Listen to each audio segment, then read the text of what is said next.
Hello, Manatee County. Thank you so much for listening to this podcast. We are your Wellness Wave. I'm your host, Dan Trongone. I'm your worksite wellness coordinator here at the county.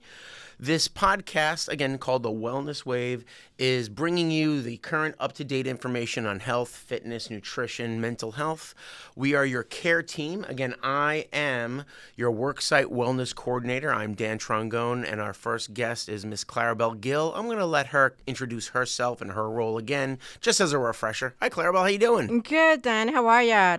So like Dan says, my name is Claribel, and I am the lab therapist, the care coordinator, and the clinic coordinator at LAMP. Oh, that's wonderful. I like it. And lamp is not just something you turn the light on, right? No. It's right. a name. That's it. That's it. I love it. So, Clarabelle, this podcast, this particular one is New Year, New You. That's what Marcus and I talk about at Julie, all the people at the care team. Now, what is the most important thing to do, in your opinion, since you're the mental therapist, this is your gear, what would you suggest is like, should they make goals, and how can these goals maybe affect mindset? As your LAMP therapist, my job as a therapist is to make sure what kind of goals you want to work on, right? So like we said, new year, new you. So, okay, what is it that you wanted to do with yourself? What is it you're planning to do? Are you planning to work in communication skills? Are you planning to work like taking care a bit of yourself? Are you planning to work in relationship? Are you planning to work any areas that you wanted to work? That's what we're there for. We first talk about what is your goal. We're going to talk about like we're going to make it easier for you that you can accomplish those goals. The way that we do it, like how fast you want to get it done and how measurable will be for you to get the goals accomplished. We don't usually talk about like getting goals that is a long term, that because when it's like that, you get bored, they're kind of having a hard time in getting the goal accomplished. So we make sure that is something that you're going to be able to accomplish. Let's say that you want to work in communication skills. Who are the person that you need communication skills? Like what tips I can give you that can improve your communication skills? Let's say like taking care of your mental health. How are we going to make that happen? What is it that is going through your mind? How I can help you to get to seed and get you well stable and feel good about yourself? So let me ask you this. Is the person seeing you for these goal settings, are they coming up with their own goals, or are you creating these goals for them? No, first, I do listen to what is their concern and see what goals they want to do through our intake process. Let's say they have a concern that is bother them, that they haven't been able to accomplish for the whole year, that is stressing them out. We go by that. Like, I don't do the goal myself because it has to come out of the member. They have to make sure that whatever is coming out of them, that's something that they want to work on themselves. Excellent. Now, let me ask you this, because this is your jam. I'm kind of like, guiding the horse the right way so people can understand. Now, somebody can't just go, hey, I want to lose 10 pounds, or I just want to be a better person. How would you kind of make them have a more razor sharp, kind of crisp goal? Because to be unclear is to be unkind to yourself or even to you trying to help them. So how would you kind of like guide that person to get a razor sharp, or I call dreaming in high definition? Okay. So first, we talk about how is that being overweight is impacting your life, right? Okay. How is that affecting you with people around you at work, you mentally? Like how is your self-esteem? Because it's a lot of that and how you see yourself and how other people perceive how you look and who you are. So that's when we come from there, like what is it that you're looking for? How you want this to be accomplished? What would be my recommendation if you want to lose weight? Did you want to lose weight because you want to feel good about yourself? Mm-hmm. Did you want to lose weight because you want to make other people happy? What is your perception? So after that, with the member come up with something, why is that bother her, then we go by it. Okay, have you ever been diagnosed with depression? Because a lot of the time when you have low self-esteem, like when you like you overeat, it's a lot of the time because of depression, something that happened in your life, that when you're happy you eat, when you are sad you eat, when you're upset you eat. That's a way how to cope with whatever is going on in your life. So that's we go into all of that, like how can we make that possible, that what exactly is making you feeling that you feel that you need to lose weight, what exactly is happening. So the big thing is, from what I understand, and please correct if I'm wrong, is you're saying just pay attention to what is either bothering you and what you want to change, and as you're trying to come up with a goal, you're at least monitoring said activity. If it's, hey, I'm depressed, like you said, or hey, you know what, I want to get more energy, or I just want to be a happier person. So I'm a big fan of SMART goals. Do you like SMART goals Yes, for I mentally do. stuff? Yes. Okay. So Yeah. if someone is, hey, you know what, new year, new you, I don't like who I am as far as whatever it is, right? What can you give them an example of a SMART goal from a mental health perspective? Like, hey, I just want to be a happier person, for example. Okay. So one of the SMART goals, what would be the motivation that you needed for you to get where you needed to be? Okay. How are we going to make that happen? It's one of the process. Is that goal is going to be obtainable? Are you going to be able to make it happen? How is going to make that? If that, what effort are you putting to make that happen? Because it's not just about doing a SMART goal. It's about being aware of yourself if you're going to be able to accomplish those goals. Like my job at LAM is to motivate you. It's to motivate you. Like every time you have something in mind, how are we going to make that happen? What are we going to do? What has been you been doing that is not working for you? How is that is not happening at the moment? How do you see it happening in 3 months from now? Those kind of things, like in SMART goals, that's what we do. How we do it. Because if you put something in place for you to motivate yourself, that's how you're going to be able to accomplish that. And research says that when you have goals in mind of things that you wanted to do, it works. When you don't have no goals in mind, the things you wanted to change, it won't happen because it has to come from you. What are your motivation to do it? Right. If you know your why, you can overcome any how, correct? Yes. Right. Yes. So just for the listeners out there, a SMART goal is specific, measurable, attainable, realistic, and time-bound. And again, the more clear you can, or I like to say dream in HD, Clarabelle can help you, because if you just go, hey, Clarabelle, I don't feel good mentally, and she's going to be like, what? And it'd be much harder for you to fix them or help them. No, I go like, what do you mean that I don't Right. feel good mentally? Right. What do you mean by that? Tell me a little bit more about what's happening, what's going on in your life. So that's how. But let's say somebody is struggling to come up with a SMART goal. They're just too either blah, blah, blah. They're not detailed. Would you recommend seeing them, have them see you more? Like you said, not only for motivation, but just for clarity? It's really challenging to stick to your goals, and I try breaking them down into even smaller step. So what I do, I would start 1 week, and then I schedule next 2 weeks, because I need to give time to the member so they can process and think like what exactly they want to work on. Right. Like they don't just go through it, they're understanding it. They understanding the process, because if you put it something for them to do it like right away, it's not going to work a lot of the time. It's process whatever you want to go through and how we're going to make that happen. There it is, folks. SMART goals, motivation, get that mindset ready, and move forward to that new person you want to be. Remember, you're not a tree, folks. You're not planted in the ground. You can change and decide who you want to be, and Clarabelle is the mental tool that she can help you with. Thank you, Clarabelle, so much for your time. Would you have something else you want to add? Yes, and remember to go to Manatee YourChoice to see all the mental health benefit that Manatee County employee has. Excellent. Well, thank you so much for your time, Clarabelle. Always great to see you. Thank you.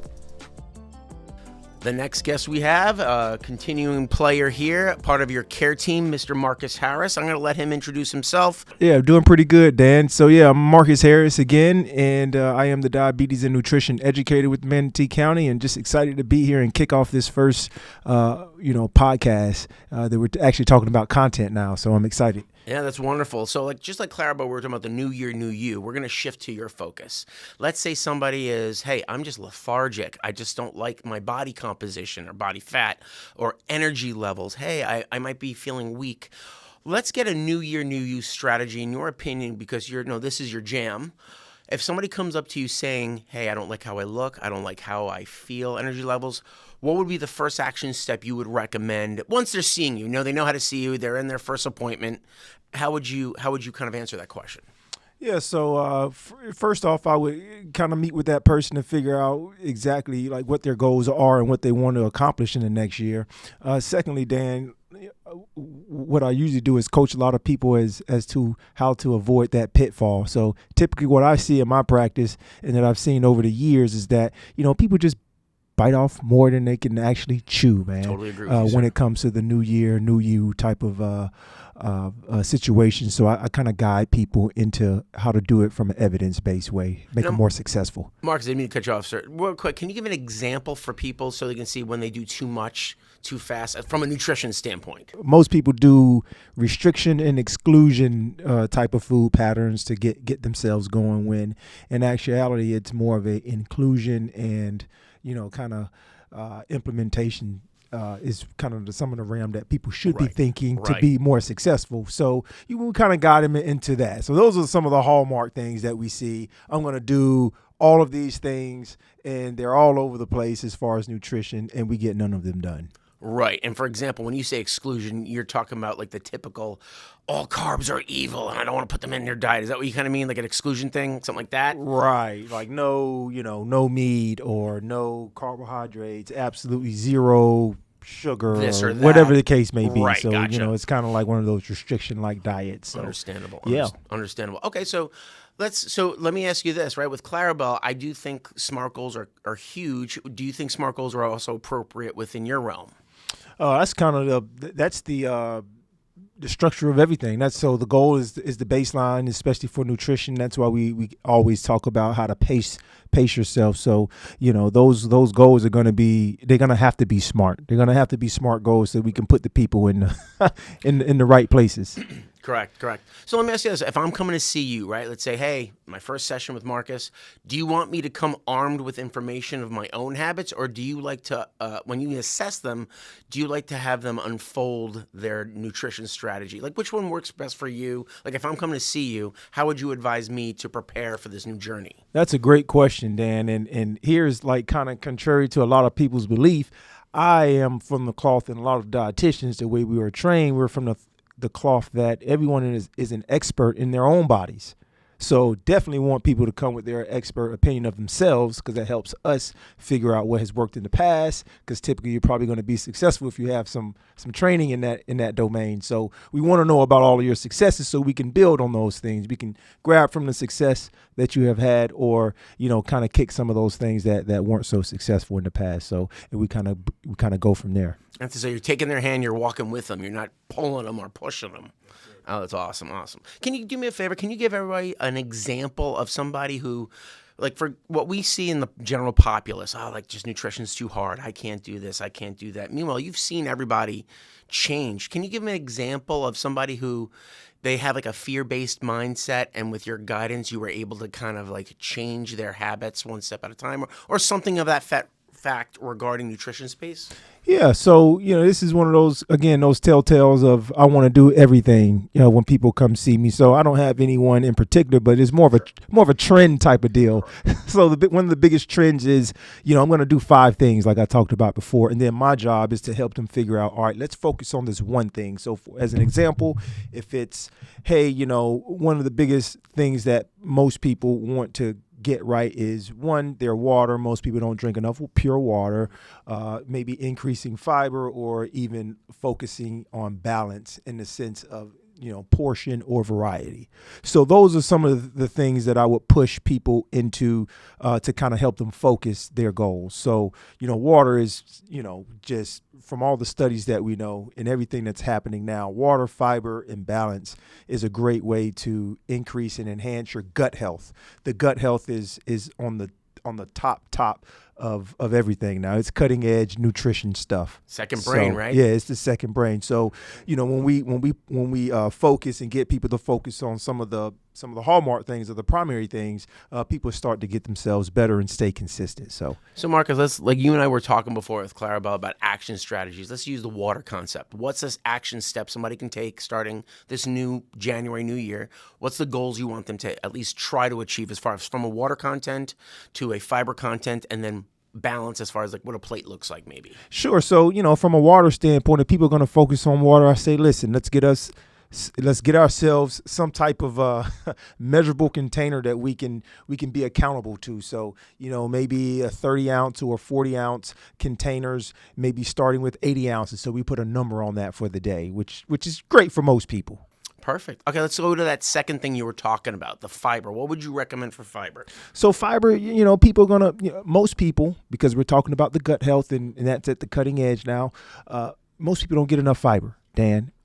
So the fiber content is really what we'll hone in on, because fiber is going to help create better gut environment is going to help keep people moving. And when people are moving, they're going to be a lot better moving in the sense of bowel movements we're talking Correct. about. Which is important. And you're human. Absolutely. Yeah. And then, the fiber is also going to just help out with overall getting rid of that bodily waste. Excellent. Yeah. Excellent. Okay. Toxins. Last thing I want to talk about that you said, what does that mean when you say balance, Marcus? What are you talking about? Balance is going to be super individualized. So balance could mean variety. So making sure that when I look down at that plate, maybe I have a multitude of colors. Right, that's great for balance. You're not talking about Skittles, right? Not taste the rainbow. Well, you can taste the rainbow that way. That's what we call a sometime food. Right. But we can also taste the rainbow in peppers and different type of greens that will fit into a person's palate and likelihood. So that as well as when we're talking about balance, we also can be talking about portion control as well. So. So female portion and a male portion could look different, but the foods can be exactly the same. So let me ask you this, right? So we talked about water, we talked about fiber intake, and we talked about well balance. Is there anything else you want to kind of wrap up real quick before we transition into the movement piece? Not really. The only thing to take away message for nutrition and goal setting is making sure that it's achievable for one, and the other thing is just making sure that you can see yourself doing it. A lot of people do things that other people are doing. Just do things that you see yourself doing, and just kind of build on to that. When you're talking about changing nutrition, it's not a one-time thing. So right, it's a journey. It's a journey. So if people appreciate the journey and respect the journey aspect of it, they're good. All right, so now we have Dan, who is the worksite wellness coordinator, to talk to us here about the fitness and how to get going from a fitness standpoint for the new year. Dan, talk to us. What happens in your world when it comes to, hey, I want to get fit and I want to be, I want to get back to where I was in high school. Talk to me a little bit about that. Well, the thing like you said too, right? If you're like me, right, going to be 48 years old, and I'm like, hey, class of 1995, going to squat this and that. Well, you got to respect human nature, right? We all get older, but that doesn't mean you can't get better. From a movement perspective, I am like you guys. I'm a big SMART goal person, but the biggest thing is I want to make it simple as you can be. People are just simply not moving. Right? We have 3 basic movement patterns that we do, right? We do a cardiovascular exercise, which is heart and lungs. Think walking, jogging, something where you're continuously moving and you're kind of maybe huffing and puffing a little bit, right? Then we have flexibility. Think yoga. Can your body move through space without strain or pain and stiffness? And then finally, the last thing is strength training. In a perfect world, we need all 3 balanced out. But what you said beautifully and what Clarabelle said beautifully, let's take one step at a time, right? A journey of 1,000 miles starts with the first step. I like to tell people, pick one thing for this month. So it's like focus. It's like a light, right? If you turn on the light switch, light scattered lights the whole room. But if we put some focus, you now have a laser. Light can cut metal. So let's pick one thing to focus on. I want people just to start to become active. For me, if it's Dan, I love weight training because it satisfies a lot of things. Flexibility. If you go up and down appropriately in a full range of motion with a weight, you're going to get flexibility. Your bones are going to get loaded. Your joints are going to get stable. From a mental standpoint, I love that it fights dementia, Parkinson's, Alzheimer's, because it's forcing your brain to work harder and nastier than what it used to be, right? But that's Dan. If somebody likes dancing, we have Zumba. Just move your body. And the simplest thing that people, I think, totally blow off is walking. From a Clarabelle standpoint, please, Clarabelle, feel free to jump in next time. I think walking is great just for blowing off stress, but most people are just stiff and imprisoned in their chair. I would say the first thing to do this month is, number 1, dedicate and commit to a time to be active. I don't care if it's 5 minutes. I don't care if it's 2 minutes. I would like somebody to aim for about 30 minutes in a day, not collectively, but just at least to maybe 10 minutes here, 10 minutes here. Have a daily activity of living just so you don't freeze up, right? So arthritis is like rust on a car. Once there's rust, that part's done. You have to replace it. It's not going to move. And that's like us, right? Mentally, right? Like a pond. If the water doesn't flow, you get scum. When that pond water starts moving, there's no scum on it, right? So that's how our body. So I think, number 1, pick one thing that you like because you know you want to look forward to doing it. And number 2, just commit to doing something physically active. Got it. Motion is lotion, movement is medicine. Great, great. Thank you for that, Dan. So talk to me a little bit about, like, you've seen this play out. You've been around for a while. Yeah, I am Hey, old. I want to be fit, and I really don't feel like I'm doing anything if I'm not super sore. What do you say to that? Right. So, people wanting to be Right. super sore to figure out that they're doing something. Correct. I'm so glad you asked that, because someone like you and me, we're into the weights. Even Jonathan, superstar track athlete, somebody who's really into fitness, they crave that soreness. That's cool if you like that, but for the normal general population, you do not have to be sore to get stronger or healthier, right? I like to think of it as like boundaries, maybe in Clarabelle's world, right? You have the mental boundaries. I don't want them to snap, because then they don't go back to Clarabelle. Or in my world with weights and fitness, if something snaps, they're going to go see a physical therapist or a doctor, and they want to come back. I like to have people bend, right? Get those boundaries to flex. So you don't have to be sore. I tell people, I want you to feel challenged, and it's a bigger load or exercise movement pattern that's you're not used to, feel challenged, not crushed. Because, and going back to what you were saying, people jump in full throttle. January 1st, I'm squatting and running and cutting down carbs and this and that. And they do that day 2. By day 3, they're crushed, they're exhausted. And then January 20th, not even 3 weeks rolled around, and the gym's already cleared out. So I'm glad that you brought that aspect up as well. So that leads me into my next question for you. So what do you say to people who, it's always usually easier said than done, like we always say, right? So what do you say to people who have done this in the past? They've came out with a perfect plan. They've started every January. What do you say to the people who have the fear of not even wanting to begin in the first place, because in the past they've always kind of failed and cut it short? Right. What do you say to those people? That's a wonderful question, because that's why I love when Clarabelle talks first, because the mind leads the body. And in traditional fitness, everybody does the opposite. Hey, I want to look good and feel good, but meanwhile, they're broken on the inside. So I want somebody to kind of make a commitment to themselves and come and make an appointment with one of the trainers, get an assessment, right? Because to be unclear is to be unkind. If you have no roadmap, you don't know where to go. You're kind of like meandering and wandering aimlessly, right? So I would say number one is make that time commitment. Decide now that I will be active. Pick an activity. And then just stick with it for the month. That's it. I don't care if it's walking. So I'm going to walk. Okay, well, you weren't walking before. That's light years ahead of what you're doing now. Let's be active. And then as you get accustomed to being physically active, you take in another activity. So remember, the 3 things that a person needs is cardiovascular, heart and health, walking, definitely need strength training, and definitely need flexibility. The ultimate goal over the next 6 months is to incorporate those 2 to 3 times a week, each category. But let's just pick one, make a commitment, and then start paying attention to your surroundings. Am I in an environment that allows walking to happen, or yoga to happen, or weight training to happen? And am I surrounded by people that like this activity? Because most people will go back to and continue activities that they enjoy, right? If you're going to ask me, hey, Dan, let's go underwater basket weave, I'm probably not going to do that. Because I don't like it. But if I'm with Marcus and go, hey, let's throw some barbells around, some weights, or hey, I'm with Jonathan, let's go do some sprints, that's kind of cool. Like, I'm into that type of thing. So pick a topic that you like as far as a movement pattern, and then surround yourself in the environment that promotes that movement pattern. Those are the only 2 things I would say for this month going forward. Okay, so trying to find that motivation and getting around Correct. like-minded people, it sounds like that's going to motivate you. Correct. Because cool. Oh, I didn't mean to cut you off. I'm sorry. No, go ahead. The biggest thing I think is, and Clarabelle, I want Clarabelle maybe talk about this, or you talk about it too in yours. It's not willpower. I think it's skill power. You got to put yourself in the environment where that skill can flourish, versus, because willpower is fleeting. It's a human emotion. I think if people can develop their skill power, like, hey, for me, right, I love food, right? I'll be your best client. I'm going to diet my house so I don't have access to bad food. For me, I love weight training. I'm going to go to a place that has all the stuff that I like, barbells, dumbbells.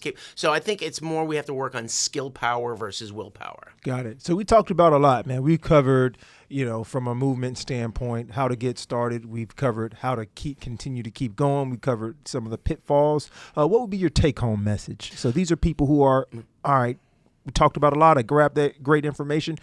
What's my nugget? I want people to be proactive and ruthlessly aggressive with their health. Why? Because movement is medicine, motion is lotion. You want to be proactive and happen to things versus reactive. When we just are a reactive being to if it's Clarabelle's world, like life stresses, or your world, oh, just that bad food popped on my fork. No. Nobody tells you what to eat. Nobody tells you how to move. You dictate. So I want people to have a proactive role in their health, because why? You get one body, you get one mind, and it needs the right fuel. Choose wisely, because 95% of what kills a human being can be fixed with mental therapy, nutrition therapy, movement therapy. And then guess what, right? In the military, right? They call battle buddies people that you kind of work together. Why don't you be a good role model for your battle buddy, going, hey, you know what? Like, why don't you pick better food? Why don't you pick better mental activities? And why don't you pick better physical activities? So be proactive and ruthlessly aggressive, because you know what? Nobody's going to save you. We can do our best to help you, but if you choose not to engage, again, just like your benefits, that's why they're called your choice. Beautiful. So, man, thank you, Dan. This has been a great, first kickoff to the year. I think that people are going to appreciate this podcast. We talk mental health, we talk nutrition, and we talk fitness. So I hope this is going to be a great nugget for those members who are listening, all 6 of them. 6 listeners can't be wrong, folks. So thank you all for listening. Hey, thank you so much for your time, everybody. Have a great day.